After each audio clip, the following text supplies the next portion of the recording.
நான் எப்போ இந்த ஜோதிட துறையை நான் எடுத்தேன் அப்படின்னு பார்த்தீங்கன்னா, நான் விரும்பி எடுத்ததே கிடையாது.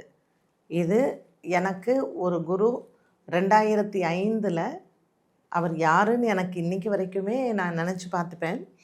என்னை தேடி வந்தார். ஸோ ஒரு நாள் நான் என்னுடைய ஃப்ரெண்டோடைய ஆஃபீஸில் நான் இருக்கும் பொழுது, அவர் ஒரு 92 வயது ஒரு முதியவர், ஒரு சித்தர்.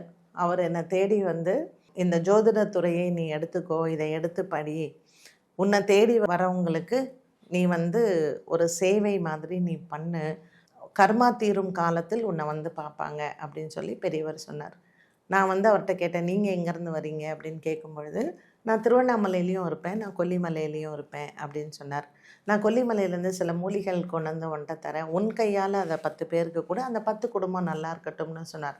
2005ஆம் ஆண்டு நான் இந்த ஜோதிட துறைக்கு வருவதோ இல்லை இதை எடுத்து படிக்கணும் அப்படிங்கிற எண்ணமோ எனக்கு கிடையவே கிடையாது. நான் ஒரு ஹவுஸ் ஒய்ஃபாக தான் இருந்தேன் அந்த டைமில். ஸோ நான் வந்து பெரியவர் ஒரு 20 நிமிஷம் என் கூட பேசிகிட்டு இருந்தார். அவர் எனக்கு தெரிஞ்ச ஒருத்தர் தான் கூட்டிகிட்டு வந்தார். என் ஃப்ரெண்டு தான் என்னை பார்க்க வரேன்னு சொல்லி ஃபோன் பண்ணார். ஆனால் நான் என் ஃப்ரெண்ட் ஆஃபீஸில் உட்காந்துருக்கும் பொழுது இந்த பெரியவர் தான் வந்தார்.